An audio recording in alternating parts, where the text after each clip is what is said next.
walang kasama. Ikaw ba'y nalilito?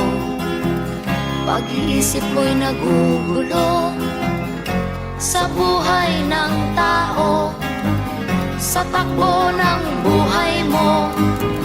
Ikaw ba'y isang mayaman o ika'y isang mahirap lang?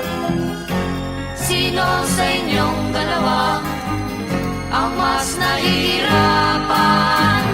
Masdan mo ang mga bata, masdan mo ang mga bata. Ikaw ba'y walang nakikita sa takbo ng buhay nila? Masdan mo ang mga bata, ang buhay ay hawak nila. Masdan mo ang mga bata, ang sagot ay iyong makikita. Ikaw ba'y ang tao, walang pakialam sa mundo, ngunit ang katotohanan